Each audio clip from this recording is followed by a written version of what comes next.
Saludos a todos y todas aquellos que nos escuchan. Yo soy el arquitecto Luis Vadillo Lozano, decano de la Escuela de Arquitectura y Diseño de la Pontificia Universidad Católica de Puerto Rico y estoy con ustedes, como todas las semanas, hablando de arquitectura. Deseándoles a todos que se encuentren bien y en salud y recordándoles que Dios nunca nos abandona. Como siempre les digo, ustedes no han vivido ni vivirán un solo día sin arquitectura. Estamos siempre rodeados, protegidos y acompañados por arquitectura y así será por el resto de nuestras vidas. En este programa, como siempre, nos acompaña y comparte con nosotros nuestro comoderador y coordinador de la Unidad de Historia y Teoría, el arquitecto Jesús Meléndez Vázquez. Saludos, Jesús. Saludos, decano, un placer.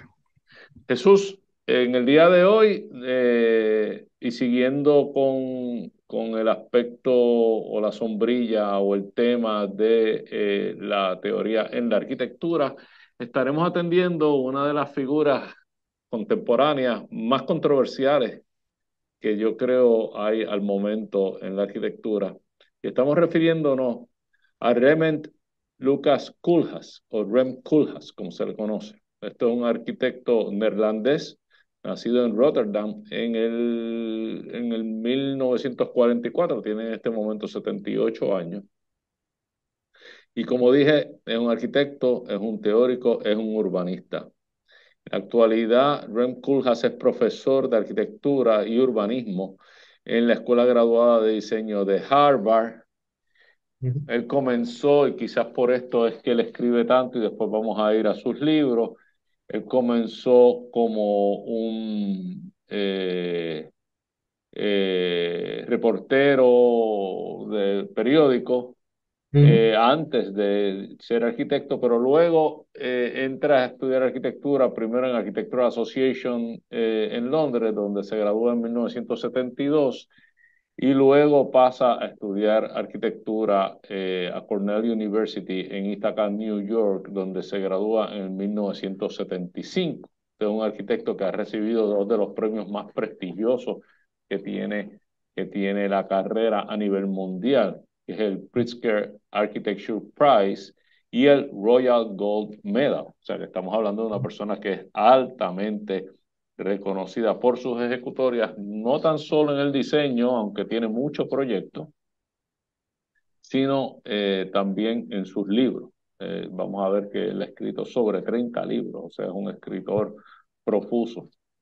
En 1975, él monta la oficina que llama Office for Metropolitan Architecture, pero más abreviado OMA, y lo Ujú. monta en aquel momento, en el 75, con Elia Iso Sejenlis y con quien fuese su esposa en el 75, Madelon Brissendorf. Ujú.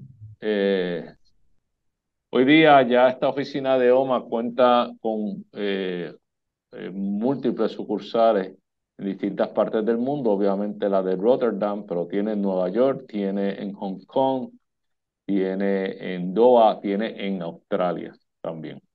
En fin, estamos hablando de una persona que es bien, bien, bien productiva, aún a su edad, continúa siendo muy productiva, ya casi a los 80 años. Como dije, ha escrito sobre 30 libros. A nivel personal reconozco dos de ellos, de haberlos leído, Delirious New York y Elements. Ujú. Pero tú trajiste a nuestra atención en el pasado programa o el programa anterior un nuevo libro que está en mi agenda leerlo, que es Countryside, a Report. Ujú. Entre los muchos proyectos que tiene, hay que destacar aquellos que son más, quizás más reconocidos. Estamos Claro. hablando de las oficinas centrales del China Central Television, el CCTV. Ujú. Es una torre de 44 pisos de altura que queda en el distrito de negocios de Beijing. Tenemos también, mucha gente lo debe haber visto, el Seattle Central Library, la biblioteca central de Seattle. Esto es un edificio un volumen grandísimo también, tiene 11 niveles de altura, pero tiene una gran base.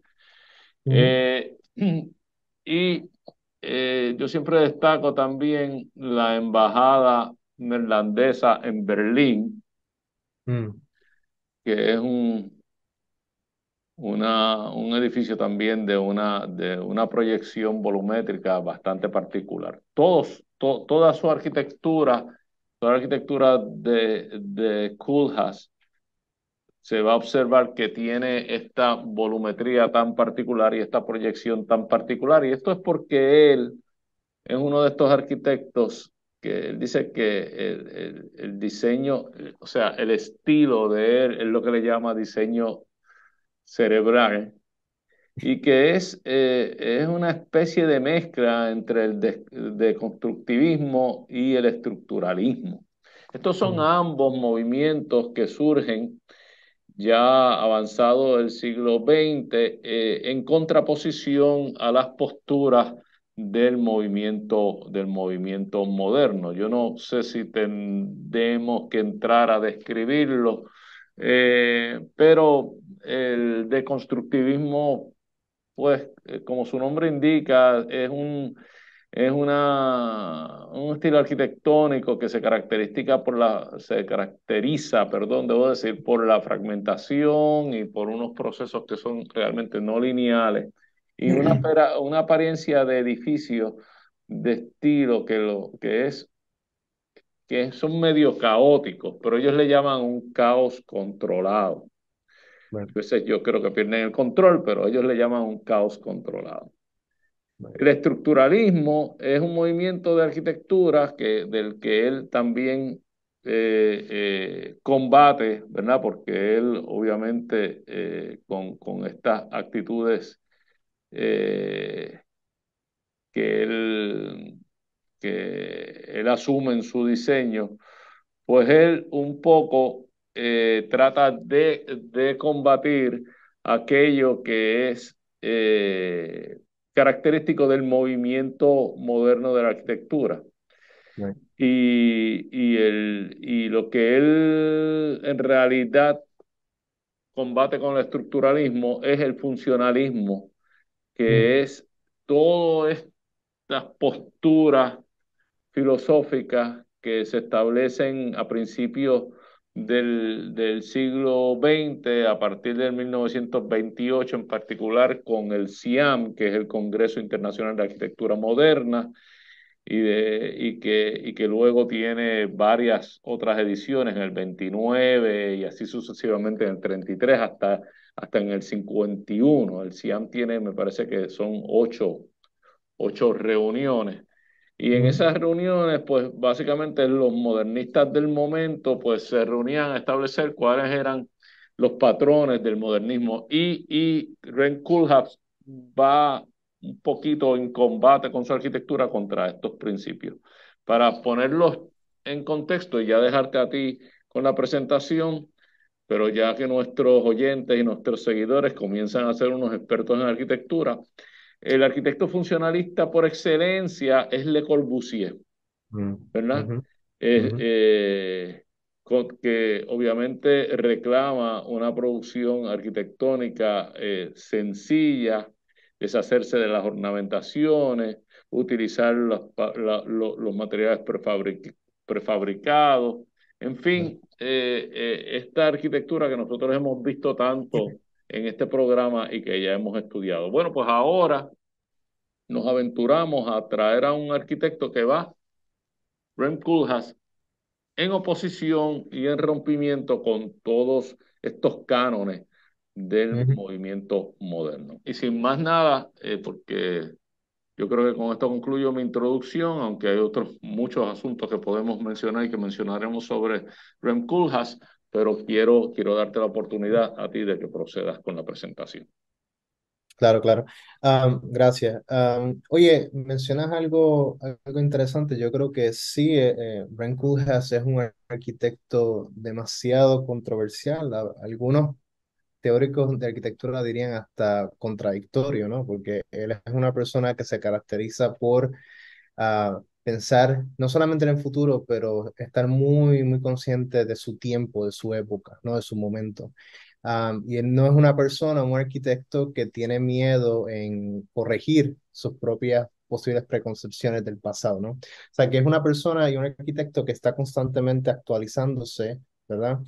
Y que curiosamente dos manifiestos, dos libros, que yo creo que a menos que no saque otro en los próximos 2 años con un gran impacto, realmente es esta mirada retroactiva de lo que hizo versus lo que es el contexto actual con los avances tecnológicos que afectan directamente a la arquitectura.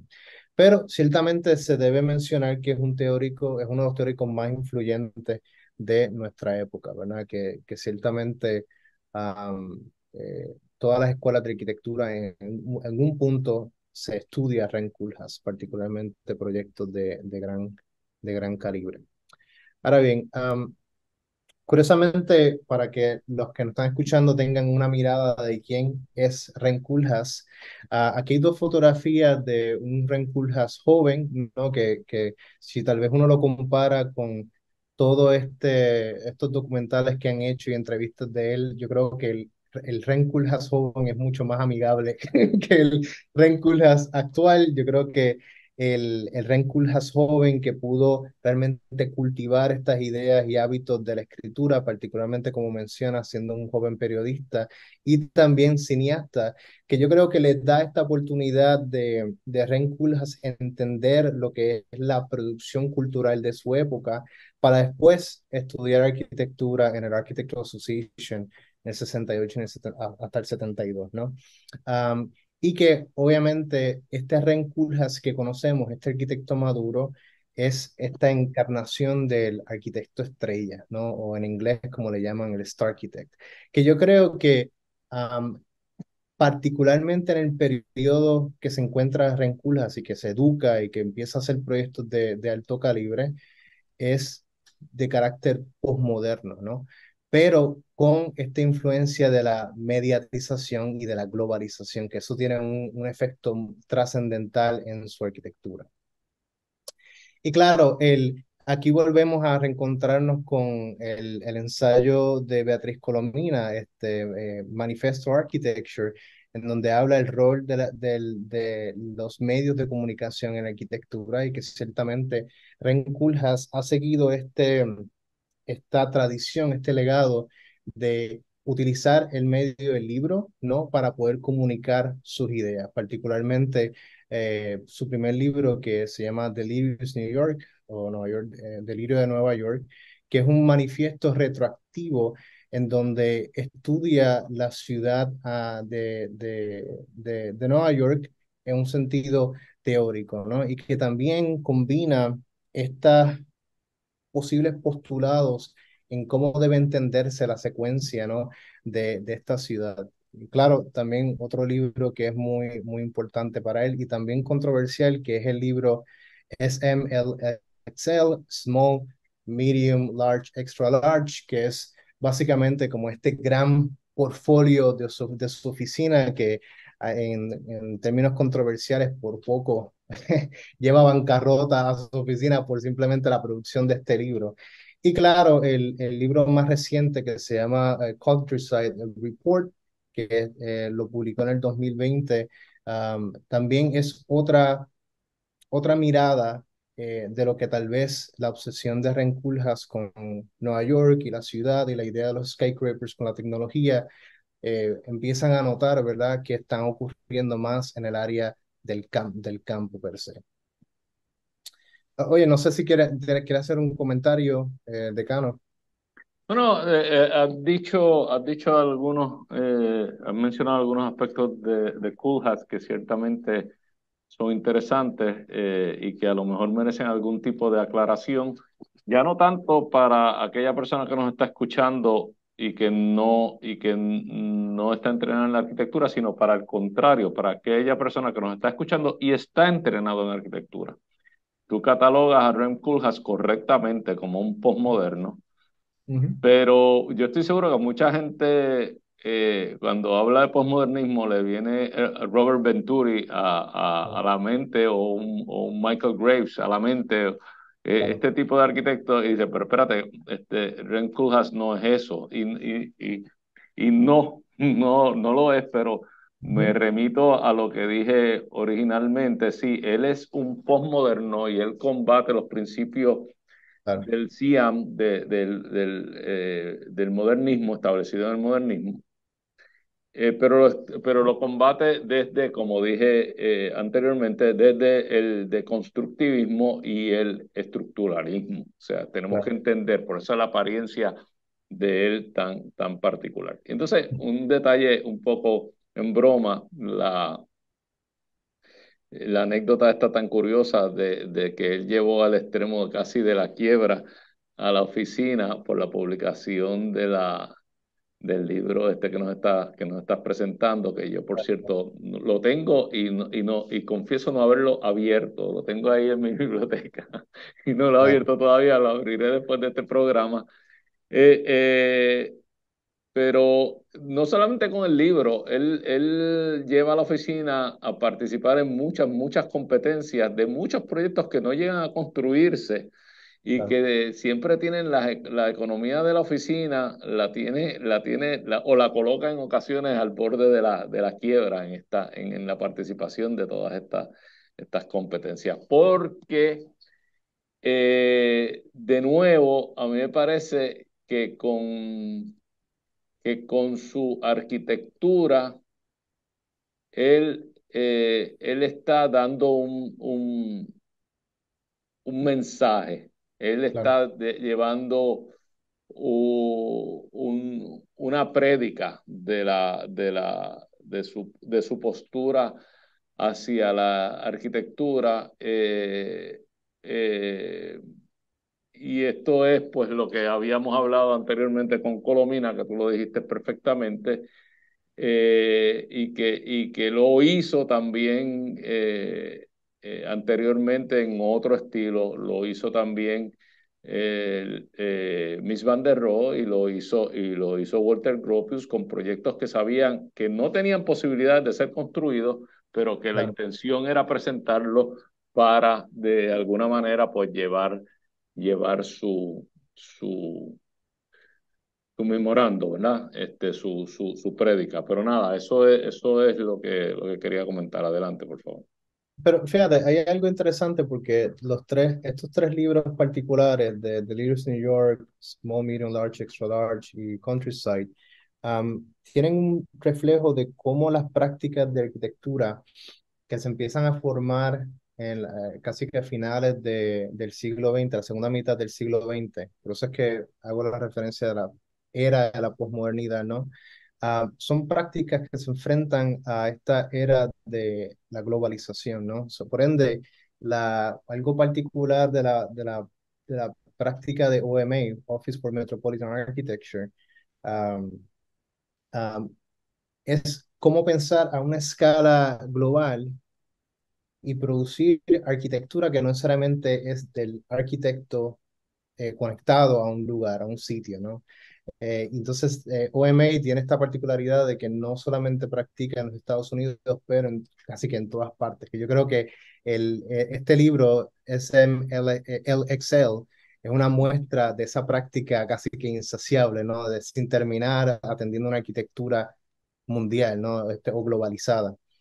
Que inclusive el libro Countryside, el Report, es excelente porque muchas de las ideas que tal vez Ren Koolhaas veía en Manhattan, ¿verdad? Particularmente en Nueva York, se están dando en lo que AMO, que es el think tank de OMA, categoriza como el 98% de la superficie de la Tierra, que es el countryside, ¿verdad? El campo, y que está surgiendo todos estos cambios tecnológicos en ese espacio que usualmente en la arquitectura no se piensa tanto, ¿no? Tal vez con eso pudiera dejar esta primera parte, tal vez discutir otras ideas del rol de los medios de comunicación en cómo cambian, ¿verdad? La imagen del arquitecto de Ren Koolhaas. Bueno, pues perfecto. Exactamente, el tiempo de esta primera mitad se nos ha terminado, pero volvemos entonces en la segunda mitad de unos minutos. No se retire nadie. Esto es Arquitectura en Blanco y Negro. Arquitectura en blanco y negro. Amigos, aquí de regreso, yo soy el arquitecto Luis Vadillo Lozano, decano de la Escuela de Arquitectura y Diseño de la Pontificia Universidad Católica de Puerto Rico, y esto es Arquitectura en Blanco y Negro. Te invitamos a que nos busquen en YouTube todas las semanas bajo el mismo nombre, Arquitectura en Blanco y Negro, donde les estaremos compartiendo nuevo contenido. En este programa compartiremos con ustedes conocimientos de esta bella profesión de la arquitectura, aquellos que les sirvan para evaluar, observar, saber exigir y saber apreciar la buena arquitectura.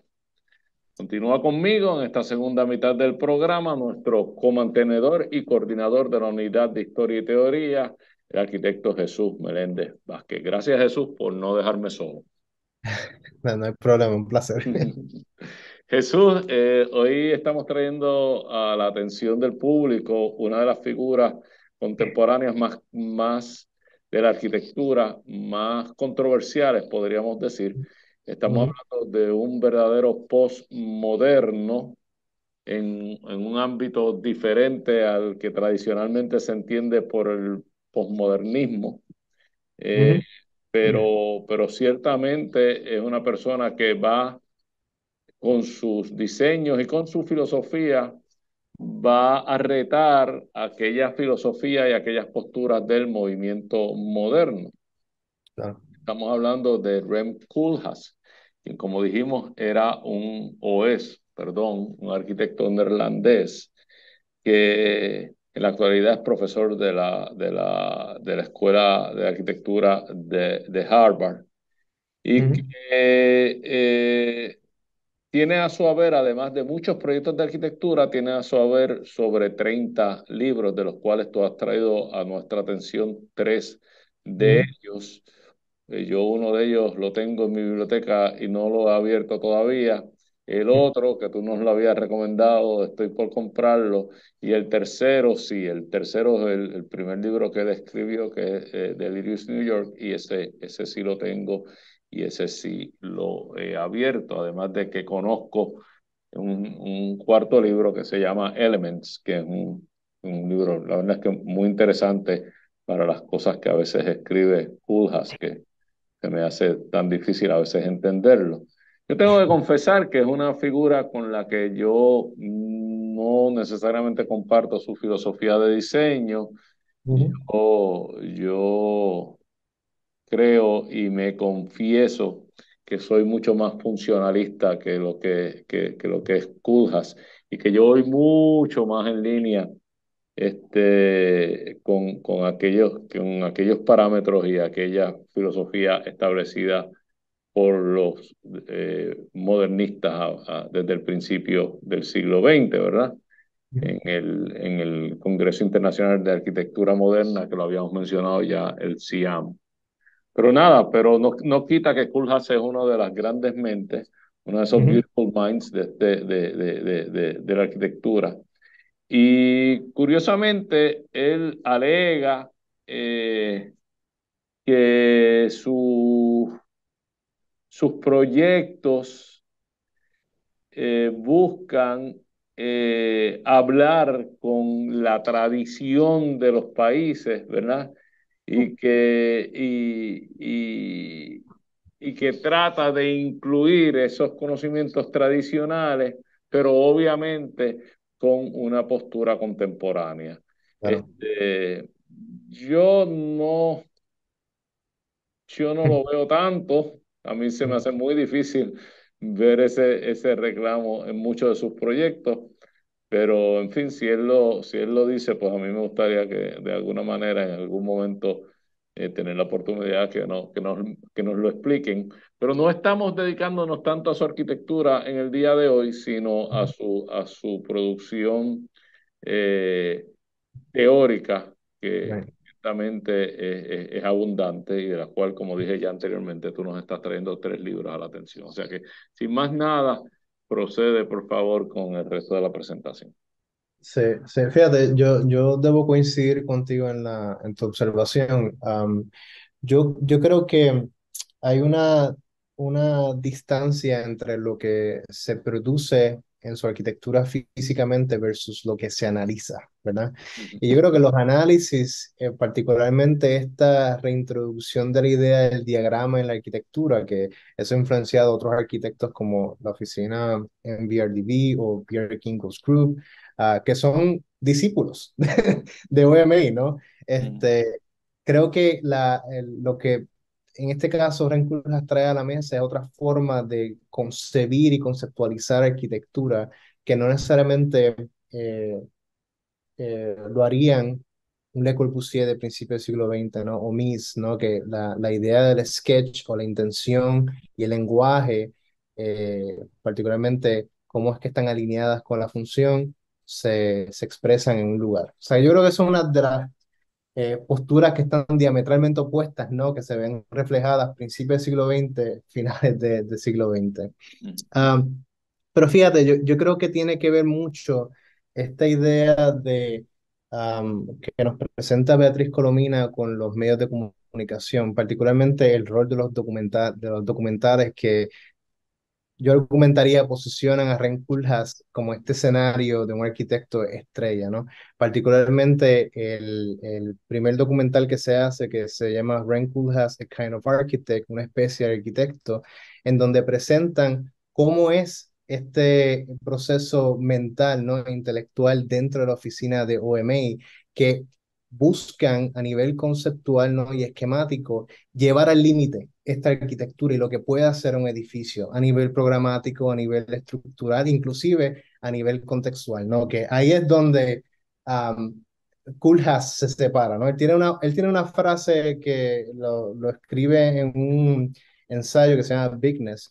No lo voy a mencionar porque utiliza un término un poco inapropiado, pero ciertamente hay una capacidad en su arquitectura de repensar qué es el contexto, no solamente algo que está cercano a un edificio, sino más trabajando con la producción cultural, el componente histórico y lo que puede ser, ¿no? Y proyectarlo. Y otro documental que yo recomendaría a todo el mundo verlo, que se llama REM, que es un documental hecho por su propio hijo, que se llama Thomas Kulhas, que de nuevo, presentan a un REM un poco más personal, particularmente cómo es que él trata a sus clientes, cómo tratan a periodistas que están constantemente haciendo entrevistas y cuál es ese impacto que deja esos edificios a largo plazo, ¿no? Particularmente a mano derecha hay una imagen de un edificio que se llama de Rotterdam, am, que es esta inquietud particular de OMA con las megaestructuras, ¿no? Y que es algo que inclusive desde joven Ren Koolhaas ha llevado no solamente en sus estudios, pero también en la producción de su oficina en OMA. Y claro, otro documental que para mí es un poco irónico, que se llama Koolhaas House Life, que presenta cuál es este proceso de limpiar una de las casas diseñadas por Ren Koolhaas, que casi que distorsiona esta imagen que se tiene de la arquitectura del siglo XX como pristina, limpia, pero este documental muestra todo el trabajo que tiene que pasar, ¿verdad? En este caso, el housekeeper para poder mantener en buenas condiciones la casa. Que yo creo que eso es irónico, ¿verdad? Uno no piensa a veces cuando uno estudia y practica arquitectura el impacto de cómo limpiar el espacio, ese espacio arquitectónico. No sé si coincides conmigo en esa lectura, pero es un gran reto. O sea, este documental es ella limpiando todo, con una gran complejidad, que yo me dice, bueno, yo me rendería a la mitad del edificio, casi si fuera a limpiar la casa. No he tenido la oportunidad de ver ese documental, voy a ver si lo busco y lo veo anteriormente. Yo confieso no ser un seguidor muy cercano de Koolhaas y no ser un fanático de él. Eh, los mismos escritos que he tenido la oportunidad de revisar no me han movido a leerme ninguno más de los otros 30 libros 35 libros que he escrito. O sea que eh, yo lo tengo que reconocer porque existe, porque está ahí, porque es una figura y tengo que pensar que así como los cantantes que uno no entiende cómo tienen éxito, pero lo tienen, pues uno no puede discutir con el éxito, ¿verdad? O sea que tengo que pensar que soy yo el que estoy equivocado. De hecho, muchos de los proyectos de Koolhaas, que él los consigue a través de competencias de diseño, porque él entiende que las competencias de diseño le dan mucha más libertad en términos de su propuesta que si fuera con un cliente fijo desde el principio con un programa preestablecido. Ujú. Y es así que él logra pues estas proyecciones tan particulares en ocasiones de la volumetría y de la imagen de sus proyectos. Pero nada, adelante, que estoy esperando ver si hoy salgo entusiasmado con la figura de Koolhaas. Bueno, tal vez esta siguiente parte es mucho más interesante que ya apela a las conversaciones que hemos tenido sobre al pabellón de Barcelona, particularmente la idea de cómo Koolhaas en gran parte de su práctica es referenciando un original, ¿no?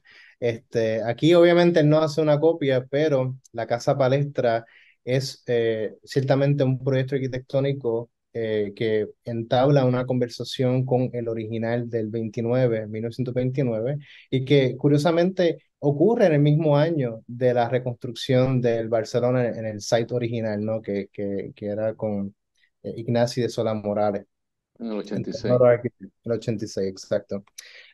Y que curiosamente, obviamente, las decisiones que Koolhaas toma es cómo podemos manipular este espacio, pero añadirle ese otro layer, esa otra capa de información que está mucho más conectada con la época, ¿no? Y yo creo que este tipo de ejercicio intelectual, particularmente diagramático, es el que empieza a informar bastante su arquitectura, y que, de nuevo, no, la Casa Palestra con el pabellón de Barcelona no es el único manifiesto que él empieza a reescribir, también lo hace con la casa Farnsworth House, en donde en la casa Dutch House, que es la terminan de construir en el 95, es tomando el volumen de la casa Farnsworth, duplicándolo.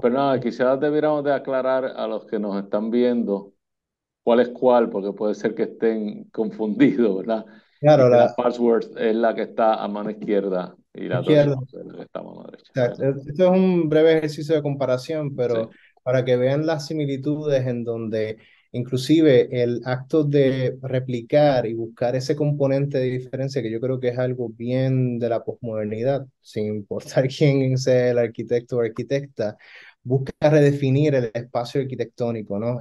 Que en el caso de la Farnsworth House es más de transparencia y del espacio de la funcionalidad versus espacio que Ren Koolhaas categoriza como una situación arquitectónica, ¿no? Que es característico de estas posibles ideas del desconstructivismo, ¿no? Que estabas hablando Ujú. inicialmente.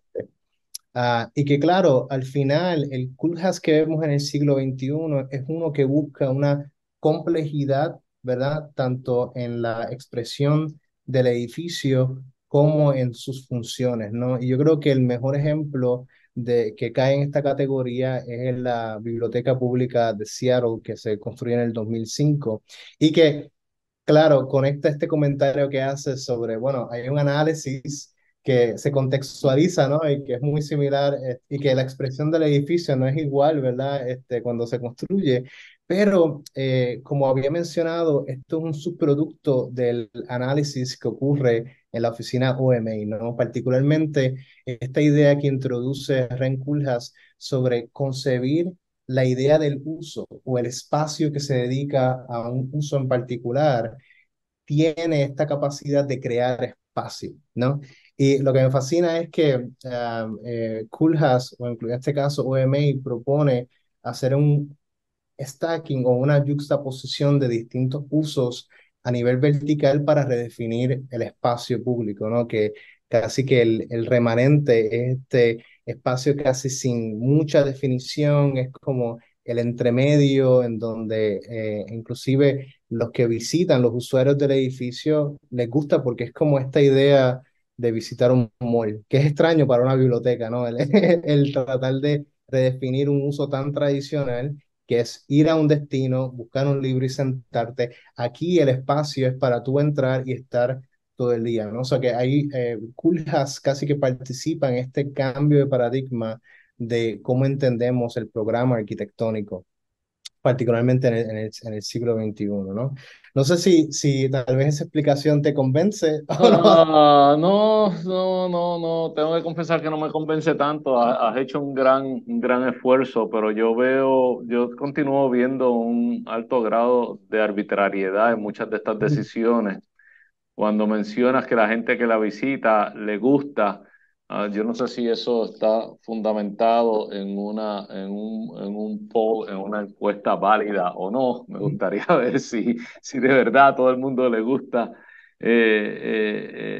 la experiencia espacial. Ciertamente crea unas experiencias atípicas y que tienen su alto grado de dramatismo que en cierta medida pues es válido, eso queda en la memoria, pero este esfuerzo de siempre, de que en cada oportunidad arquitectónica que tienes, tener que hacer un statement, eh, a mí me preocupa que sea... que sea cada proyecto una prédica tan fuerte Ujú, en contra de lo establecido, porque lo establecido yo lo veo como una evolución directa de las necesidades y de la eficiencia. Y una de ujú, las cosas que tengo que decir es que muchos edificios de Culhas son altamente ineficientes. Y eso que no ujú, tengo medida claro. estoy hablando de la parte espacial solamente. No tengo medidas de su mecánica ni de su electricidad. Posiblemente en esos ámbitos sean igualmente ineficientes. Pero nada, quizás estoy equivocado. Yo no soy ningún experto en Culhas. Yo lo veo siempre a la distancia y lo trato siempre con mucha precaución. Pero no voy a seguir hablando mal de él porque él no está presente para defenderse. O sea que adelante, por favor. Oye, de nuevo coincido, yo creo que uno podría referenciar a Kulhas en un solo aspecto, pero tal vez yo creo que lo que le intriga más a Kulhas es el form making, o sea, el cómo producir una forma que pueda desarrollar una cierta autonomía arquitectónica, ¿no? Y que no dependa de otra. Es como crear esta idea de micromundos que están solamente concentradas en el mismo edificio. Yo creo que este edificio de los cuarteles del CCTV en Beijing es un gran ejemplo porque es este edificio que intenta reinterpretar la tipología del skyscraper, pero hace esta reinterpretación de un loop, ¿no? Una conexión de que usualmente si tú haces dos torres las tienes, ¿no? Aplicadas. Pero ciertamente yo creo que lo que me fascina no es tanto el edificio, pero tal vez el análisis de cómo ellos entienden el programa a nivel, de nuevo, esquemático, puramente intelectual, que para ellos, y esto es algo que Ryan Koolhaas argumenta cuando, de nuevo, las entrevistas son tan importantes para tratar de entender qué es lo que quiere decir, eh, es cómo el edificio atiende esta idea